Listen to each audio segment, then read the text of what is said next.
All right, so for all of our adoring fan base out there, as we're going live now, I will sort of repeat what I told you all to begin with. Today, we're moving into the discussion on ethics and marketing. Because ethics is a pervasive social activity, it's important that we think about the ethical implications that we have as marketers. One of the things that has become very, very important in the discussion in terms of journals that analyze ethics and business is this idea that marketers are maybe not necessarily fulfilling wants and needs, but they're actually creating irrational wants and needs, and a condition called affluenza. And so to that, and the idea is that we're just creating more and more demand for things that people don't actually need, that may not even be good for them and may actually be detrimental to them, but that they want because we put them out there and we market them in an attractive way, and so we need to think about that. So for this one, I've asked you to think about the question, what is justice and why is it important to marketing? And then to illustrate it by coming up with 3 substantive examples. So we'll discuss that with your groups. What we'll do after that is then we will talk a little bit. I'll lecture some today, or on Tuesday, I'll give you some more time to get this wrapped up so that you can submit it to the Dropbox.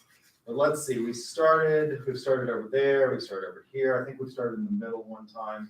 So this time I will take as a randomization volunteers. Which group wants to go? Every group gets to go. You guys want to go first? All right, let me mute this. So that we can have a planned discussion.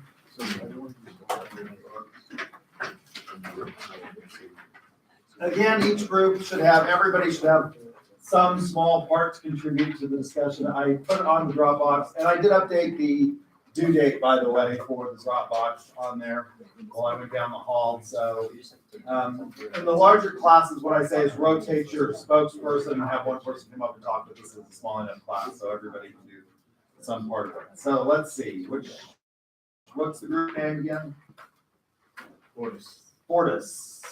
Okay, what did you all say? What is justice? I got the intro thesis, and we think that justice is the administration of law and authority. Okay. And we said this idea can be seen in marketing through political ads, government restrictions on marketing companies, and in customer satisfaction. Okay, so justice is the administration of law. So you're saying that the law and justice are synonymous. We're saying that They go hand in hand. the enforcement of the law is justice. Okay. And so, like in political ads, like everybody's trying to like campaign on who's going to be the most just politician. So, Okay. it's just an example. All right. Thinking about the current political climate, is labeling an entire culture of people rapists and murderers justice? Okay. We're talking about, I guess. Well, I mean, Donald Trump began his political campaign by saying, right, I mean, he came down the elevators at Trump Tower, and he said, he launched his political campaign for president of the United States by saying, when Mexico sends people here, they're sending murderers and rapists and drug dealers. And some, I assume, are good people. That's what he said. Is that justice? Not necessarily. Okay.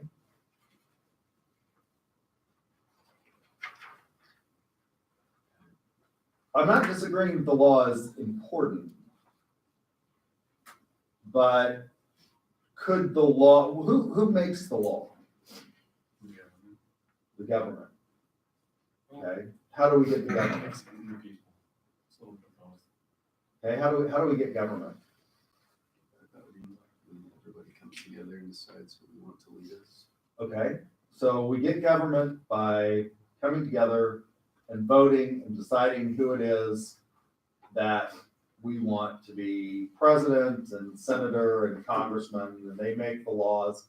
Congress makes the laws, the president enforces the laws, and the Supreme Court interprets laws. And we don't elect the Supreme Court, right, at all. But in theory, government in the United States is derived from the will of the government, right?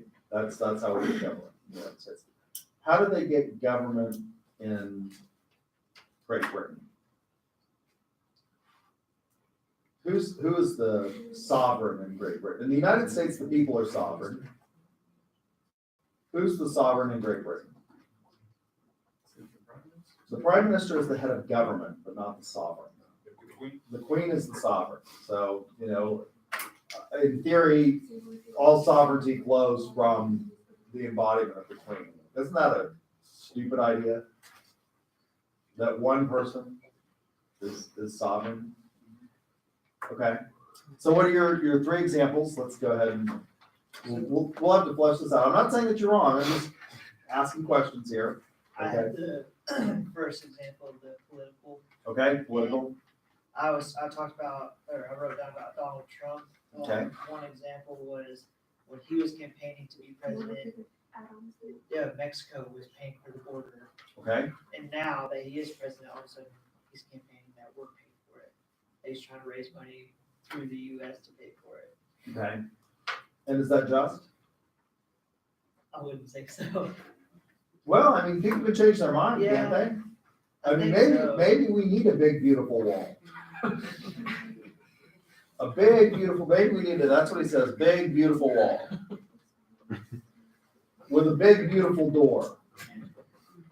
And maybe that's what we need. I mean, and we can decide that, initially he said Mexico's gonna pay for it, but obviously, Mexico, if you want to see something funny, Google Vincente, and it's spelled Vincent, but it's pronounced Vincente in Spanish, Fox on Donald Trump and the border wall.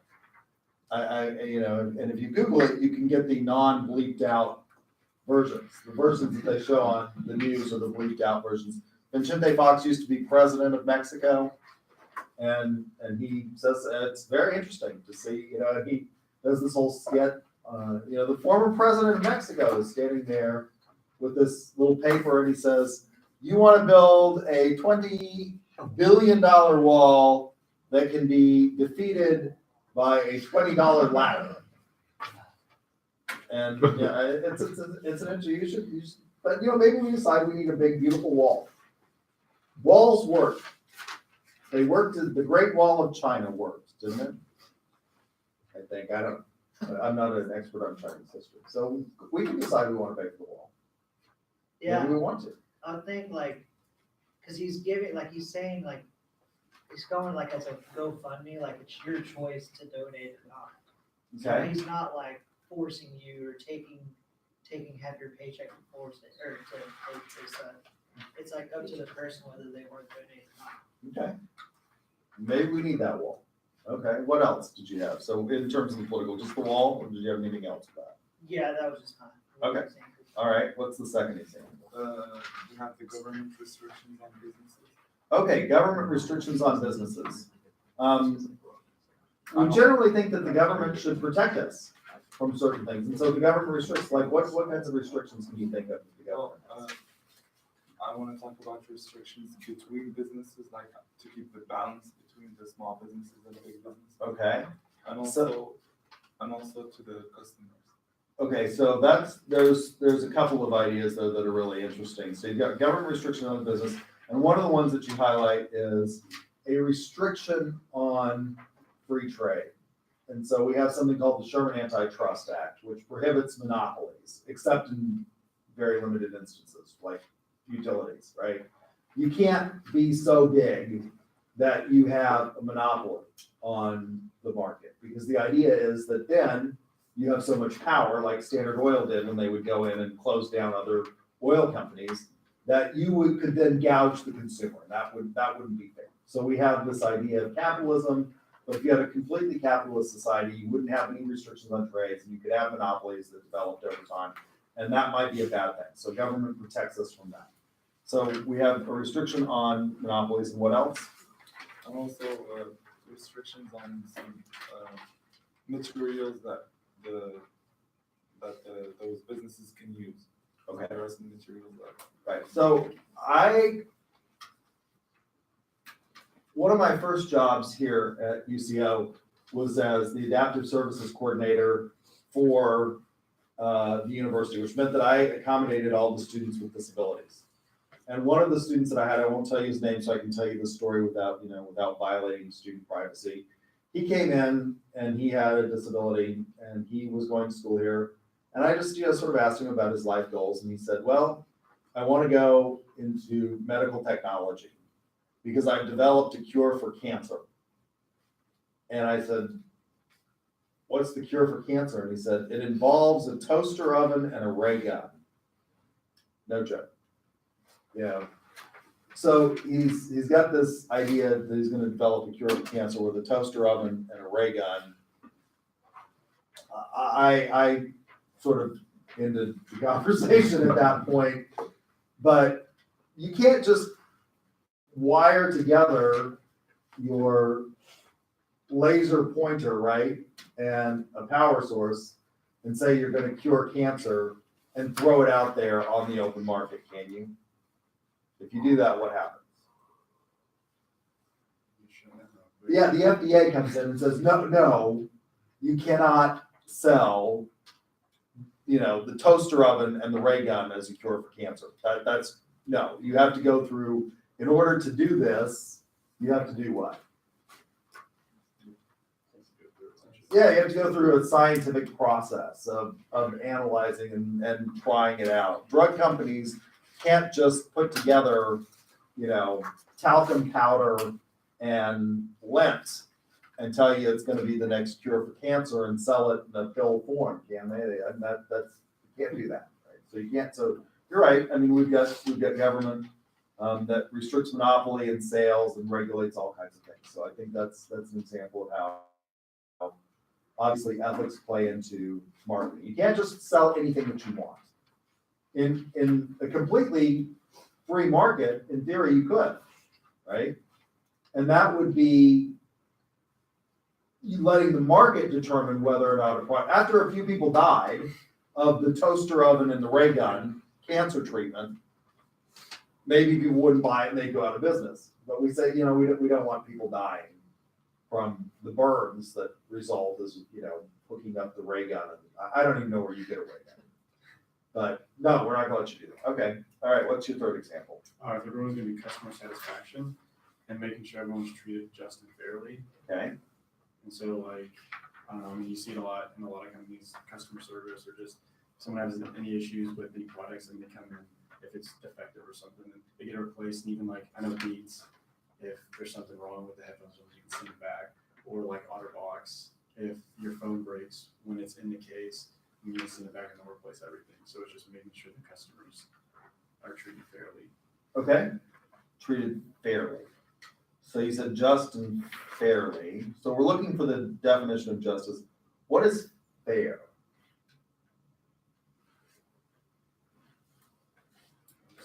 Treating everyone equal. Treating everyone equally. Okay. All right. You think how many of you agree with that? Treating everyone equally. How about this? I will assure you that everybody at the end of the semester will have a big fat F. What about dessert? That's fair, isn't it? I mean, that's equal. I'm treating you all exactly the same. Everybody gets an F. How many of you want to sign up for that program?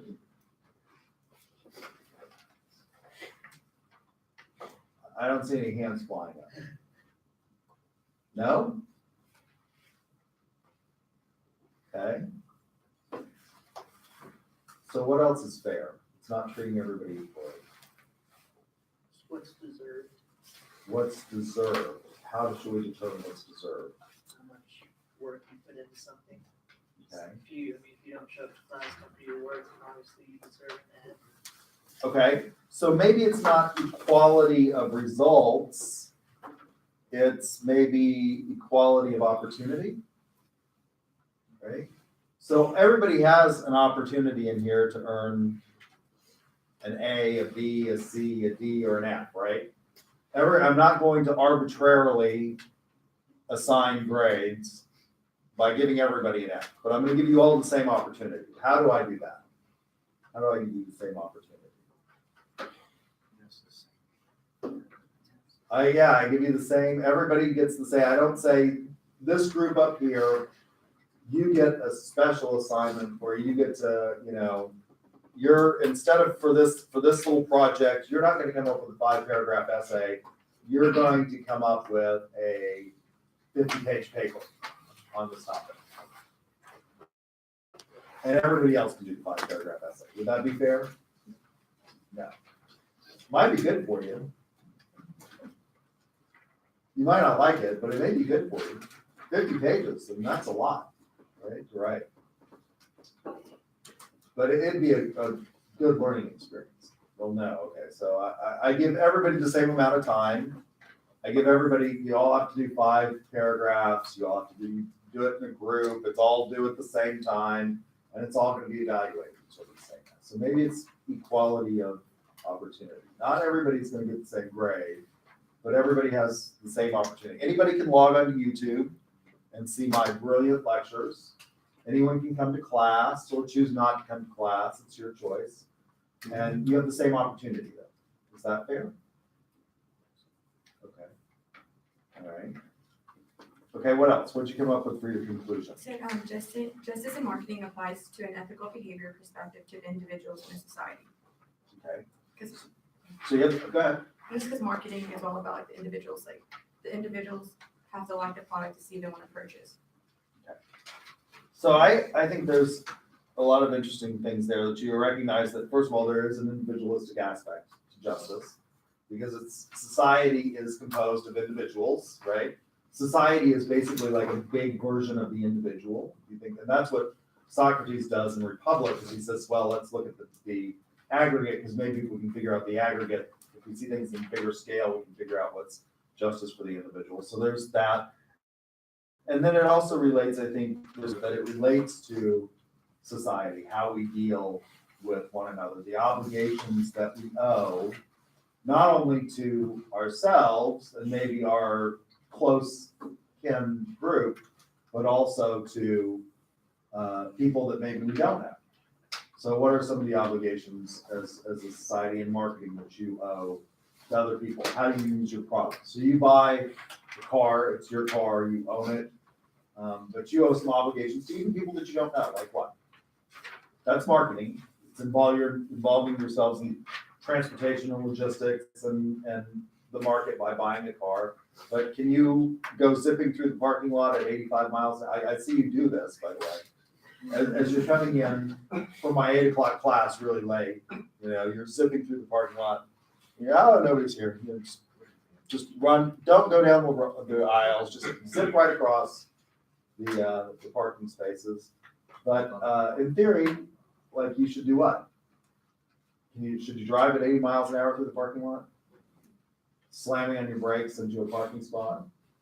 No. And why don't you do that? Because there's a speed limit, and there are other people that you may not know, that you owe some obligation to not do that. Okay, all right, I think you guys have got some interesting ideas. We'll see what the other groups have to say. What do you guys think of their answers? All right, so who wants to volunteer to go next? This group right here. You guys raise your hand first. So I'll go up first.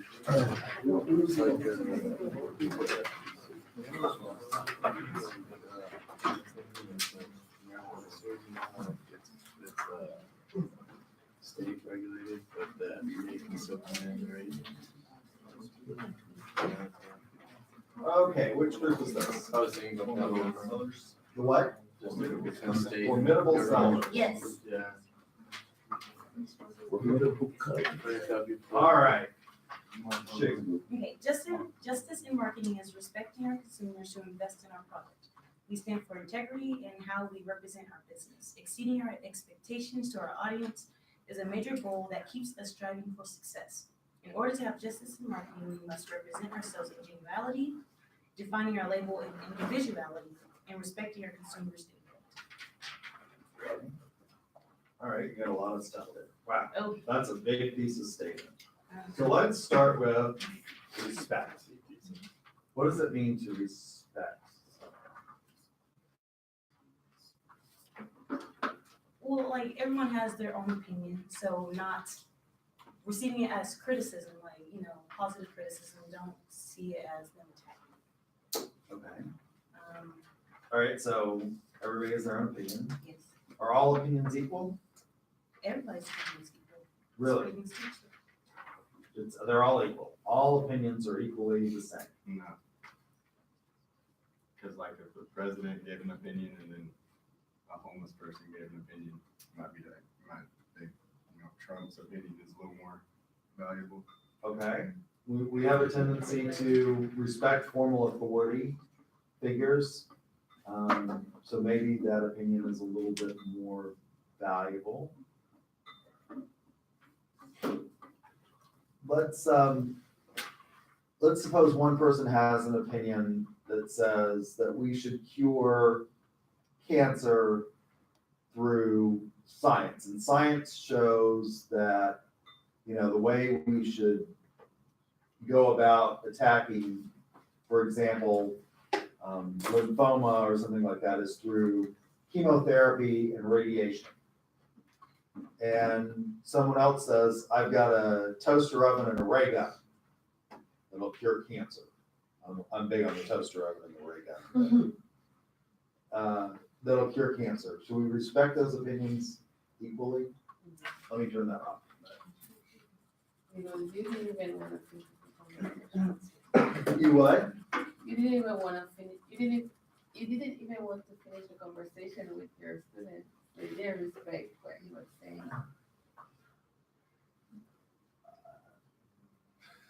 I am not sure that I disrespected him. I just sort of said, yeah, that's interesting. I got another appointment. Okay. Is there a difference between weighting opinions equally and saying, I respect your right to have your opinion, as misinformed as it may be?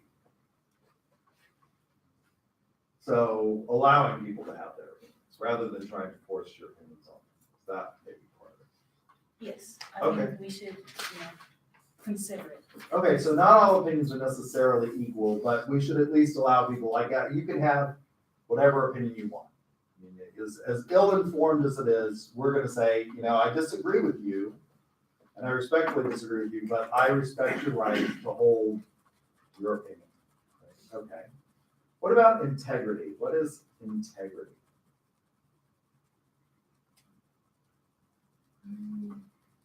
Integrity is like how the producer comes with this product and is if he wants more money for a product, then we expect it to be of greater value.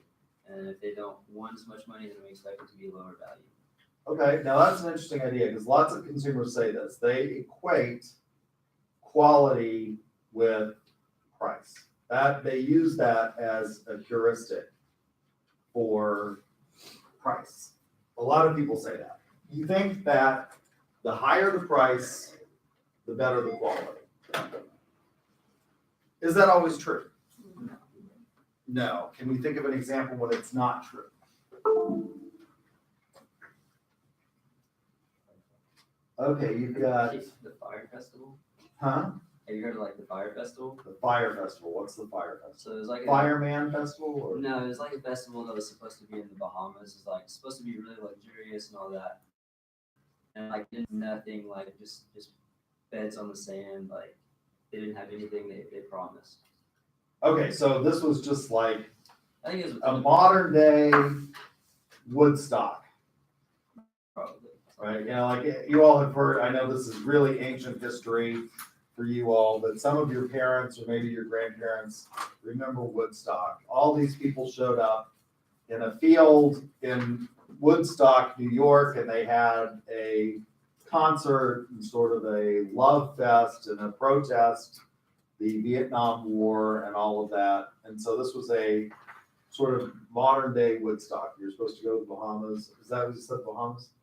Something like that. Okay, and show up on the beach and have a Yeah. and they didn't have anything that they were supposed to have for this. So that's not integrity because they misrepresented what it was to the consumer. Okay?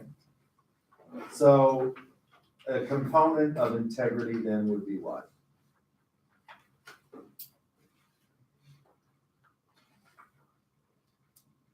Be like following through, I guess, like with your statements, like statements equaling your actions. Okay, so say what you mean what you say, do what you say you're gonna do.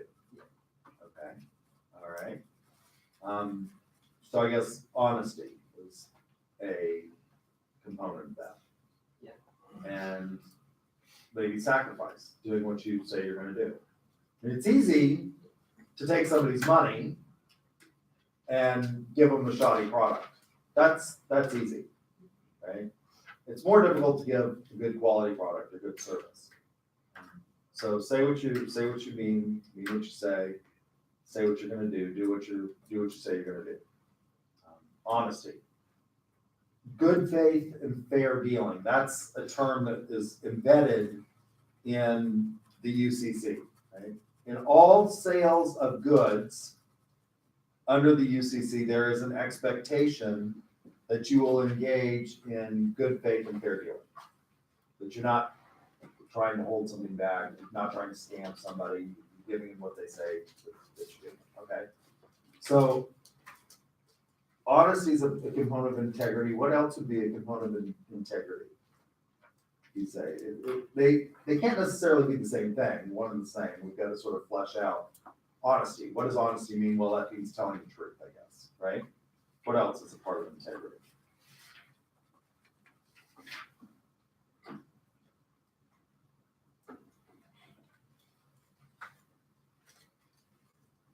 How about this? I don't want to put words in your mouth, but let's think about this. Staying true to your values. Is that a part of integrity? I would say so. I'd say it's like included. Okay. So there's a company, it's an Oklahoma-based company, and they've been criticized in the past because they hold themselves out as a Christian company, and they say, as a result of that, we're not going to be open on Sundays so that our employees can attend the church of their choice.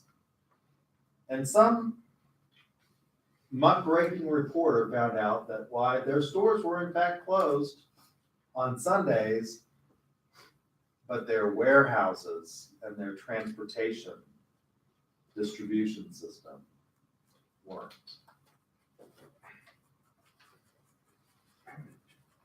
Did they disclose that like only their stores would be closed, or That's not what they said. that's not what they said? Okay. So is that integrity? It's what? It's well, it's partially honest, I Yes. suppose. I think it's also, sort of maintaining your core values throughout. Not just for this group or that group, but maintaining sort of those core values is maybe a part of integrity. Would you agree with that? Okay. So I think that's an interesting idea. You said success as part of your introduction. What is success? Having a successful business, giving the consumers what they want. What we present is what they get, nothing less. So Okay. we're not ripping them off. Okay. What if you go broke doing that? And we're doing something right. Then you're doing something right? No, we're not doing anything. Oh, We're doing okay. something wrong. Okay. So how do you define success then? We define it by ensuring value to our product, to our customer. All right. So value to the customer. But you could ensure value, you could give great product, you could have a great demand for a product, and if you go broke, are you successful? Are you? What? Are you? Yeah, it depends on the individual. It really does. Because I mean, if you're doing something that you feel is good for like like the greater good of like society, and like you really don't care about the money, then you could be successful. But other people might not look at it that way. Okay. Giving away all your money, Yeah. living the life of the aesthetic.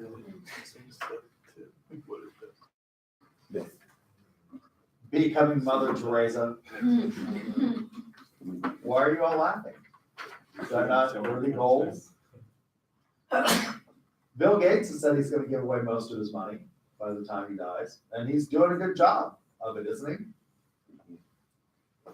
And he's doing it for projects that might not necessarily be economically successful. He's working on, HIV and things like that in Africa. That's not gonna be an economically viable project, because those people don't necessarily have the ability to pay in many instances. And so, I guess you have to decide what success is. Is success just profit? Or does it involve other things? So I think that's a good, you got some really good ideas there. All right, so let's talk about your examples. What are your examples?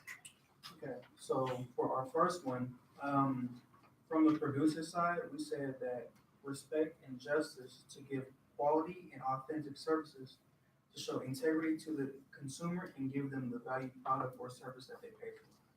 Okay, giving people what they pay for. All right, so giving them, telling them what the price is, don't hide the prices, and then giving them exactly what if you say you're gonna give them a house with, studs that are on 8-inch centers or whatever, do that, not something that's on a 12-inch center that maybe, worse for them in terms of construction and not as durable, okay? So producing something, respecting the customer's ability to make an autonomous decision and giving them what they actually pay for. Because if you build a house, let's take this house example. If you build a house and you said, look, we build this, and I don't know what the standard in the industry is right now, but let's say you say we build this house with studs that are on 8-inch centers apart. It turns out they're actually on 12 or 16 or something like that. Could the consumer actually verify that very easily?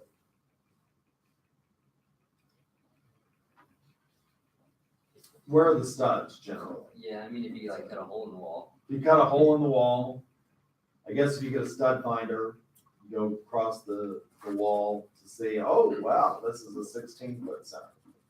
Nope, not me. Could they verify that very? No, most people can verify that very easily. Does it make a big difference? Could. So giving them what they pay for, that's safe, the electrical's up to code, things like that. You're not packing stuff in there. Okay, I think that's an interesting idea. What's your second example? Second example would be like how the copyright laws influence marketers to act without negligence. Okay. So what do you mean by that? Kind of just like making a product while also concerning yourself with the problems there could be. Like, how you explain the people driving in late, like just driving everywhere. Mm-hmm. Like, we expect everybody to act based on how we act, I guess, without negligence of like, I don't want to run into you or you don't want to run into me. Okay. How does that relate to copyright? Copyright, it would just be like, we don't want to steal others' ideas, and like we don't want anybody else to steal our ideas. Okay. So don't engage in economic espionage. That's a big thing. Now, there are spies that are not just governmental spies anymore. There are companies that will engage and the Russians, by the way, do this. Russian companies do this. They engage in economic espionage, where they send spies into companies to learn about their trade secrets and things like that, and then steal their knowledge. So you shouldn't do that. Okay. All right. What's your third one? Receiving practical and advertised products for the consumer. Okay, so advertising, that's a big one. So advertising what you're selling and being truthful in that advertising. Again, very good faith and fair dealing. All right, so what's your conclusion? All right, so our conclusion is, we want to use justice to alter the attitudes and ideas, and create value consciousness. Oh, okay, so I like that, value consciousness. So creating not only good value for the consumer, but also alerting them and educating them as to that, so that they become better consumers. I think that's an interesting idea. The idea that we need to create knowledgeable consumers of our products, so that they're educated. And maybe we do that through advertising. All right, very good, we are out of time. So again, on Tuesday, what I'll do is I will give you some time to flesh out some more ideas and get your papers ready so you can submit them to the Dropbox, and we'll talk about the other groups. And we will discuss some theory about this that goes along with these ideas that you all have presented, and then we will move on. So, That's fine. It's like, you said, you like can use it, so yeah. So, Yeah, I think. I think what they can do is,